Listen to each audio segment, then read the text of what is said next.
Halo semuanya, hadirin yang saya hormati, tamu kami untuk percakapan tentang kehidupan adalah Profesor Dr. Syaban Ali Duzgun.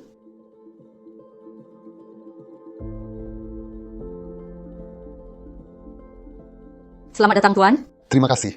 Apa kabarmu? Kami baik-baik saja, kami melihatmu, kami menjadi lebih baik. Terima kasih banyak.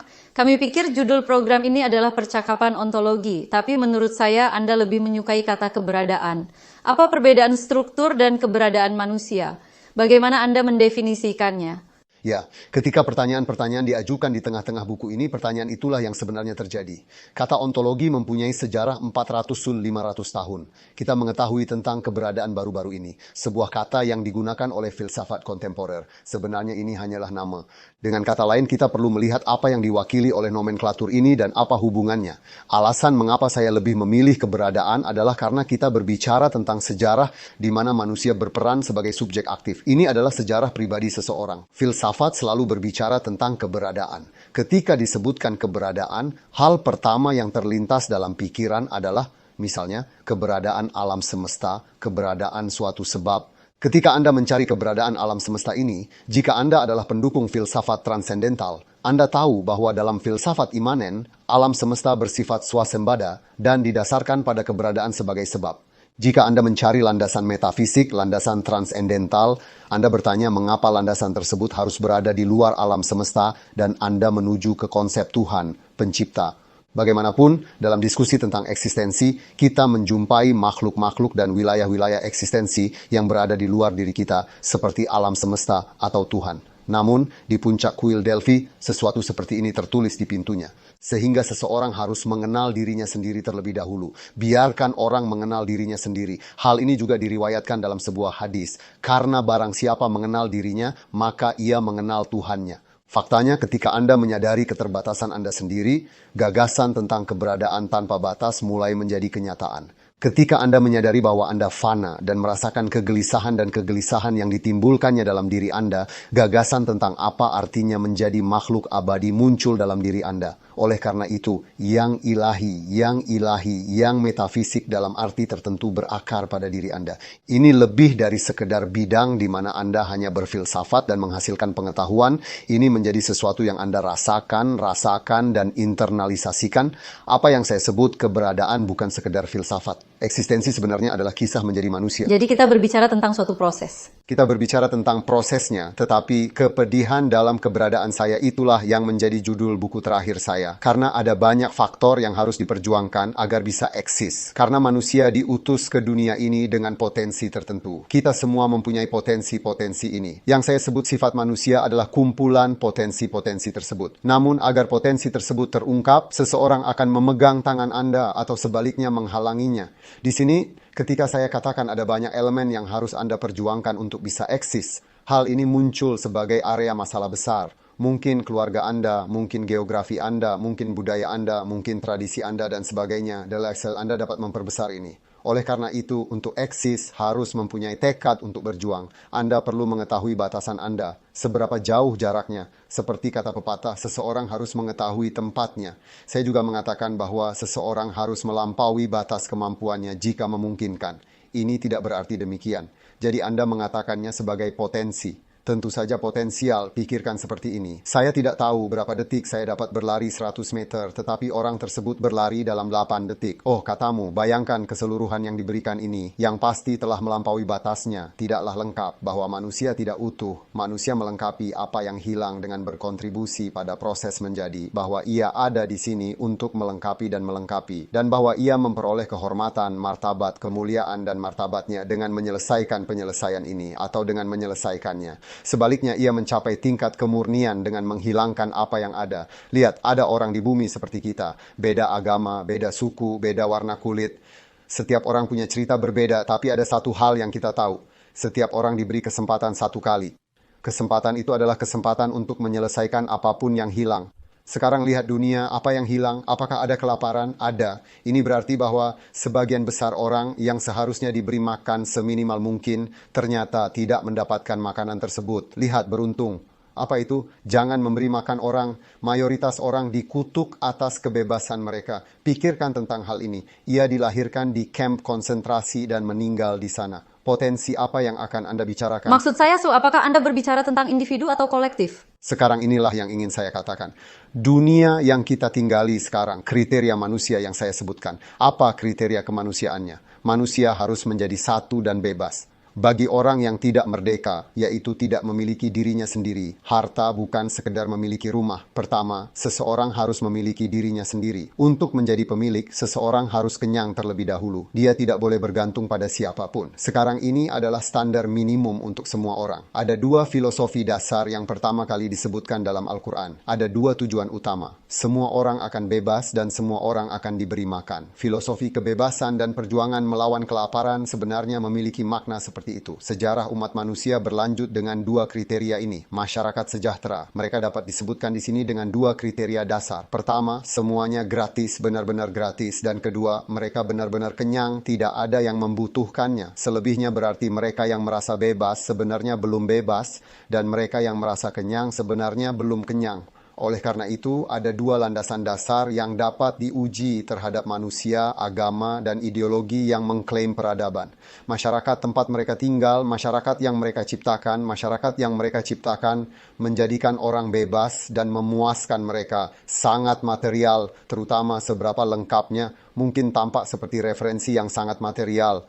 Kebebasan sebenarnya tampak seperti kebebasan ekonomi, dan kemakmuran tampaknya memiliki infrastruktur material. Namun sebenarnya jika Anda bertanya kepada saya, agama adalah fokus yang menghibur dan menunda ekspektasi. Faktanya, tuduhan bahwa mereka muncul sebagai dunia dan mengasingkan dunia dari kita, seperti Friedrich Nietzsche di Barat, menunda harapan kita yang seharusnya menjadi kenyataan di dunia hingga akhirat, dan dengan demikian menghibur kita, sebenarnya terkonfirmasi dalam satu aspek. Dengan kata lain, gagasan tentang akhirat suatu agama yang tidak bisa membuat manusia menjadi bagian dari dunia ini sebenarnya adalah fiktif.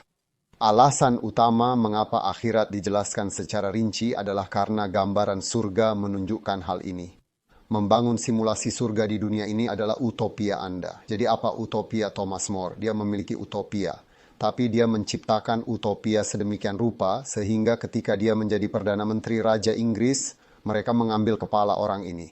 Jadi utopia itu adalah utopia yang pernah menghancurkan kerajaan dan kehilangan akal. Apa yang seharusnya menjadi utopia orang beriman, dia harus membangun dunia seperti surga. Sebaliknya Pak, jika Anda tinggal di sini miskin, melarat, miskin, berikut teori Mu'tazil dari Iwas, maka akan ada harga untuk itu dan kamu akan mendapat pahala yang melimpah di akhirat. Saya tidak bisa memikirkan apapun selain membuat literatur yang menghina dan menghasilkan filosofi kemiskinan bagi masyarakat. Tidak ada gunanya memuji dia. Kata zuhd disebutkan satu kali dalam Al-Quran. Hal ini pun patut dikritik. Jadi yang ingin saya katakan adalah ini. Bidang yang kita sebut keberadaan bukanlah bidang yang diberikan kepada manusia. Itu adalah sesuatu yang diharapkan dari manusia. Manusia akan menjadi tuan dan pelaksana proyek yang telah Tuhan tetapkan untuk bumi.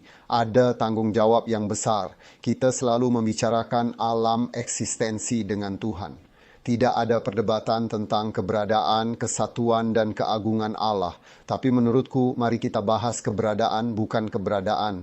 Wilayah yang kita namakan eksistensi adalah wilayah di mana harapan-harapan manusia diciptakan dan petunjuk dasar di sana diberikan oleh Al-Quran. Potensi apa yang akan diwujudkannya? Bagaimana hak dan hukum akan terwujud ketika seseorang hidup bersama orang lain? Bagaimana gagasan tentang makhluk yang lebih tinggi, gagasan tentang Tuhan yang dapat dia andalkan selama dia menjalani hidupnya, dan yang darinya dia akan terbebas dari semua kekhawatiran, ketakutan, dan kekhawatirannya akan membimbingnya ke sini? Bukan? Seseorang yang tiba di persimpangan jalan merasa gugup ketika dia tidak mempunyai informasi tentang jalan mana yang harus dilalui di persimpangan tersebut.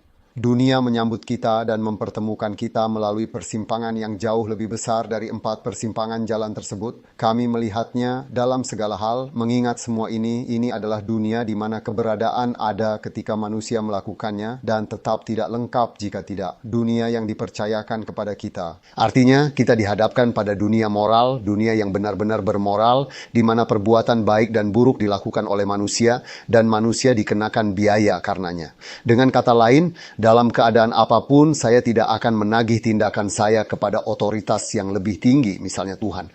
Karena saya membangun diri saya sebagai makhluk bebas, saya membangun diri saya sebagai makhluk yang bertanggung jawab, saya berbicara tentang seseorang yang dapat membedakan yang baik dari yang jahat, sehingga memiliki gagasan tentang moralitas, sehingga memiliki gagasan tentang pengetahuan dan ilmu pengetahuan, membedakan yang sah dari yang tidak sah, dan oleh karena itu dapat membentuk sistem peradilan, yaitu seseorang yang memiliki semua masukan intelektual yang diperlukan untuk membangun gagasan sistem. Lalu, tidak ada mekanisme untuk memastikan bahwa dia menagih orang lain atas apa yang terjadi padanya. Dia menciptakan budaya sedemikian rupa sehingga tradisi kita mengatakan demikian. Baik dan buruknya berasal dari Allah. Salah sekali. Jika mencermati ayat-ayat Al-Quran, perbuatan baik datangnya dari Allah dan keburukan datangnya dari manusia itu sendiri.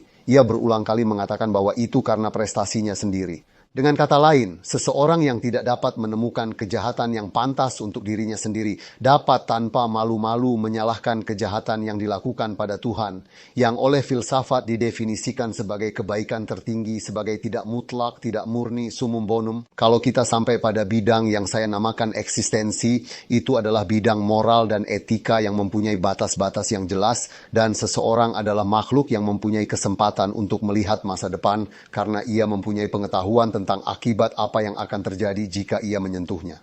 Penyebab di sana. Ini adalah area entitas yang sepenuhnya bertanggung jawab. Itu sebabnya saya lebih memilih keberadaan dan kita melihat dunia sebagai dunia objek keberadaan itu sebagai lapangan peluang yang diberikan kepada manusia sebagai agen yang aktif dan efektif. Saya pikir itu berhenti. Setiap kekurangan, setiap kemiskinan adalah peluang bagi kita. Kami akan menyelesaikannya dan mendapatkan kehormatan menjadi manusia. Sama seperti di tempat lain, mereka tidak menyebutkan nama pria tersebut. Setelah kamu meraih sebuah event besar, mereka bilang kamu kini berhak mendapatkan nama berdasarkan event tersebut. Karena itulah Al-Quran membedakan antara manusia dan manusia. Ini mendefinisikan aspek material manusia. Manusia menunjukkan sisi komplementernya.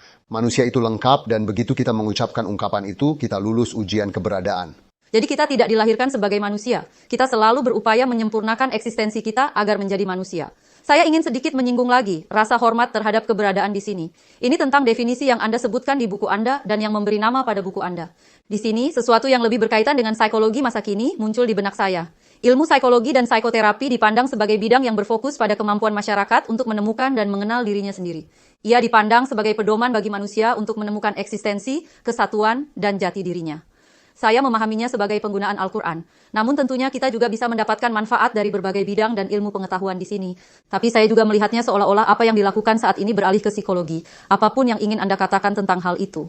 Nah, tentunya psikologi itu adalah suatu struktur yang mengontrol manusia atau tidak, selain dari struktur material manusia yang berasal dari filsafat Yunani kuno yang dikenal dengan istilah psyche.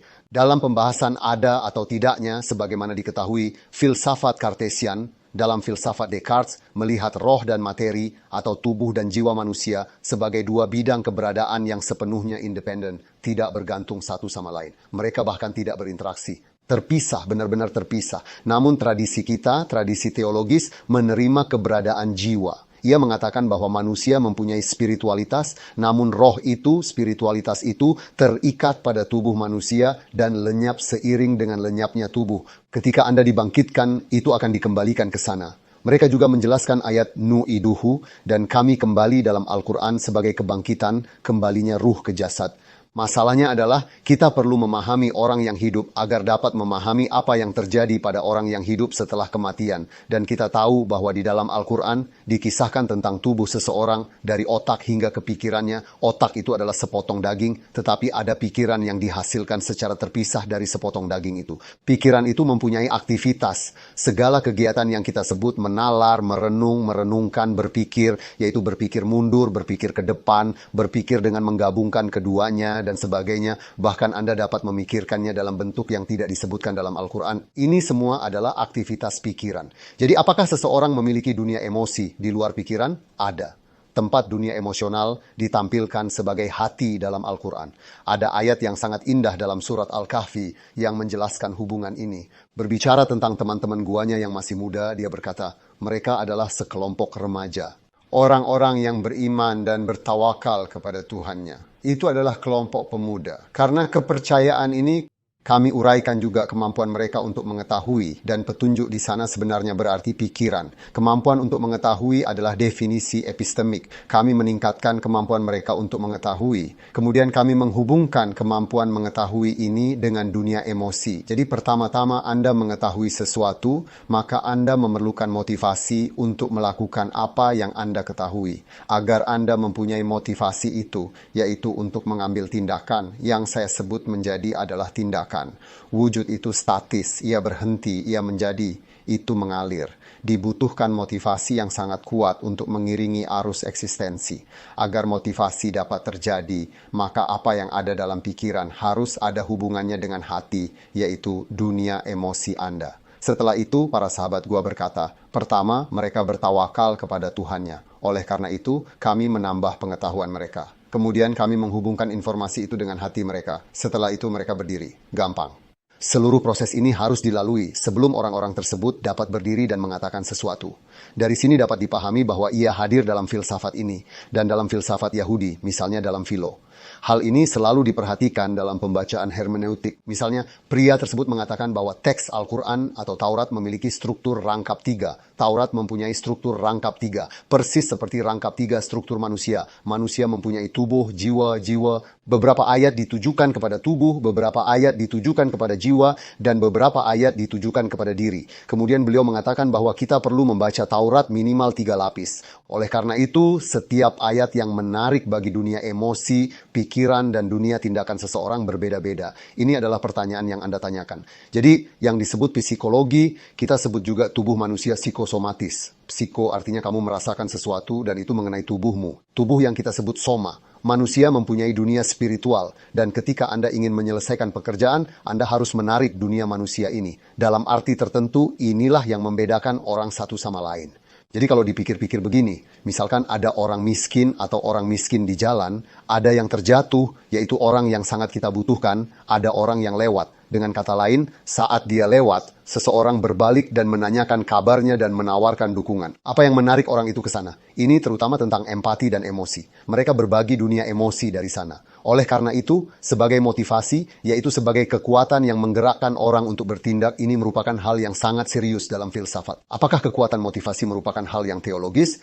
Dengan kata lain, dalam perdebatan mengenai apakah motivasi teologis dan keagamaanlah yang mendorong seseorang untuk bermoral atau sekedar mengetahui atau filosofis, maka motivasi tersebut mendorong orang untuk melakukan tindakan moral dengan kekuatan teologis dan religius. Oleh karena itu, jika kita membuka area dalam diri manusia yang dapat kita kendalikan, atasi, dan puaskan, yaitu struktur spiritual seseorang, dan kemudian mengintegrasikan area tersebut, maka apa yang kita sebut tauhid pada akhirnya adalah struktur psikologis orang tersebut. Manusia mempunyai dunia tindakan, ia mempunyai struktur mental, namun pada akhirnya manusia adalah makhluk. Ketika Anda mengatakan manusia, itu terdiri dari semua ini. Kesepakatan mereka sangat penting. Dengan kata lain, ketika hidup, manusia bukanlah makhluk yang berilmu dan tidak berpengetahuan. Dengan ilmunya, aku mengetahui hidupku dan melanjutkan hidupku. Tidak demikian. Anda melihat orang-orang menjadi emosional, bahagia, dan sedih. Jika seseorang meninggalkan dirinya pada dunia hanya sebagai makhluk emosional, maka ada masalah di sana juga. Masyarakat pas-pasan ini, umat pas-pasan inilah yang disebut Nabi. Jadi biasa-biasa saja sebenarnya berarti tengah dari segalanya. Dengan kata lain, dalam pikiran, dunia afek dan emosional kita pada akhirnya menciptakan kita. Kita merasa bahwa kita adalah manusia, yaitu ketika seseorang marah, pada kenyataannya, betapapun kejamnya, betapa sombongnya suatu peristiwa, ketika dia kesal, dia menjadi manusia. Fenomena itu menjadi nyata. Anda adalah manusia. Dengan kata lain, ini adalah sentuhan mikro yang mengingatkan manusia akan kemanusiaannya. Kami akhirnya menerima bagian dari Tuhan, alam adalah Allah. Dengan kata lain, ketika berbicara tentang sifat Tuhan dalam surat Ar-Rum, beliau juga menyebutkan bahwa Dia menciptakan manusia dengan sifat tersebut. Manusia diciptakan berdasarkan kodrat Tuhan. Artinya orang yang mengetahui, melihat, merasakan, berempati, merasa sedih, Manusia yang mencipta adalah makhluk yang demikian. Tetapi pada saat yang sama, ketika seseorang melampaui batasannya sendiri, dia melihat bahwa dia merugikan orang lain dan segera mundur ke batasannya sendiri. Itulah yang kita sebut pertobatan. Makhluk yang kembali lagi. Ini adalah entitas yang sepenuhnya dialektis. Dengan kata lain, mereka mempunyai konflik internal, pertanyaan internal. Dengan semua ini, kisah keberadaan itu pada akhirnya adalah cara Anda menafsirkan kehidupan dan diri Anda sendiri. Anda adalah cara Anda menafsirkannya. Ada pepatah yang mengatakan bahwa dunia dan alam semesta terbuat dari cerita, bukan atom. Kita tidak hanya membahas mengapa dunia ini ada atau bagaimana dunia diciptakan. Inilah filosofi dasar William James yang kita sebut etika pragmatis. Jadi pada akhirnya, Anda hidup di dunia dan hasil yang Anda buat dan ciptakan benar-benar menciptakan dunia. Maksudku, kenapa aku datang ke dunia ini? Apakah aku punya tujuan atau tidak? Anda melakukan sesuatu, apa yang Anda lakukan menjadi dunia itu sendiri. Sekarang jika Anda memberi makan seseorang, dia akan kenyang. Jika Anda tidak memberinya makan, dia akan mati kelaparan. Oleh karena itu, filosofi pragmatis James berfokus pada akibat, bukan sebab. Bagaimanapun juga Anda melakukan sesuatu dan hal itu mewujudkannya. Inilah aktivitas dalam keberadaan ini. Apakah suatu kekuatan telah ditransfer kepada manusia oleh Tuhan? Itu telah dilakukan. Kalau tidak dilakukan, kita tidak akan mendapat banyak ekspektasi. Kenapa tidak dilakukan? Kenapa tidak dilakukan? Kenapa tidak dilakukan? Karena semua ini telah terjadi, ekspektasi dari kami sangat tinggi, dan kami memiliki semua perlengkapan dalam diri kami untuk memenuhi ekspektasi tersebut. Entah kita akan hidup di dunia ini dengan melakukan apa yang diminta dari peralatan itu, atau kita akan melumpuhkan peralatan yang kita miliki dan akhirnya menjadi pecundang. Al-Quran menyebutnya ya rindu alel ibad. Penuh dengan orang-orang yang mengabaikan kesempatan yang diberikan kepadanya, tidak memenuhi tugasnya, dan akhirnya berkata, ya Tuhan, apa yang telah saya lakukan? Kalau rindu, itulah yang disebutnya kerinduan. Sebuah kesempatan yang terlewatkan dan tidak akan pernah bisa terulang kembali. Sungguh Fatma sayang setiap momen kita rindukan. Jadi orang-orang mengalir, kami mengikuti arus, tidak mungkin kemarin bisa kembali. Jadi ada waktu universal yang sangat besar. Kami membaginya menjadi beberapa detik dan sepersekian detik. Mengapa? Karena kami ingin mengontrol. Maksudku manusia, kita ada seperti itu. Dialah alasan semua perpecahan kita. Waktu berlalu dan kami telah membuat perbedaan besar antara sekarang dan saat kami memulainya setengah jam yang lalu. Apakah itu benar? Oleh karena itu, yang kita sebut dengan keberadaan adalah kisah tentang orang yang memberikan makna pada keberadaan. Terima kasih banyak, Pak. Terima kasih kembali. Itu adalah percakapan yang menyenangkan tentang keberadaan manusia. Pemirsa yang budiman, sampai jumpa di episode selanjutnya.